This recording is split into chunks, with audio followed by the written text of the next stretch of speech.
வாங்கங்க ரொம்ப டேஸ்ட்டான திருக்க மீன் குழம்பு எப்படி வைக்கலான்னு பார்க்கலாம்.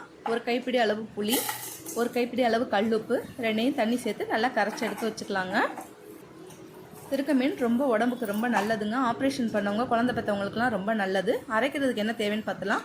ஒரு ஸ்பூன் அளவு சீரகம், 5-6 பல்லு பூண்டு, ஒரு ஸ்பூன் மிளகுங்க. என்கிட்ட மிளகு தூள் தான் இருக்குது, அதை சேர்த்துருக்கேன். பாருங்கள், மீனை நல்லா 5-6 தானே கழுவி எடுத்துக்கோங்க. அடுப்பில் கடாய் வச்சு நல்லெண்ணெய் சேர்த்துக்கோங்க. ஒரு ஸ்பூன் அளவு வெந்தயம், 5 பச்சை மிளகாய், 2 பெரிய வெங்காயத்தை பொடியாக நறுக்கி சேர்த்துருக்கேங்க. 2 தக்காளியை பொடியாக நறுக்கி சேர்த்துக்கோங்க. ஒரு கைப்பிடி அளவு கருவேப்பிலை சேர்த்துக்கோங்க. இப்போ அரைச்ச விழுது அதில் போட்டுக்கலாம். நல்லா கலந்து விட்டுறலாம். ஒரு 3 ஸ்பூன் அளவு குழம்பு மிளகாய் தூள் சேர்த்துருக்கேங்க. இது நான் வீட்டில் அரைச்ச குழம்பு மிளகாய் தூள். இது எப்படி அரைக்கிறது நான் சேனலில் கொடுத்துருக்கேன், ஒரு வீடியோ போய் பாருங்கள். உப்பு புளி கரைசலை அதில் சேர்த்துக்கலாம். நல்லா கலந்து விட்டுருங்க. கொஞ்சமாக மஞ்சத்தூள் சேர்த்துக்கோங்க.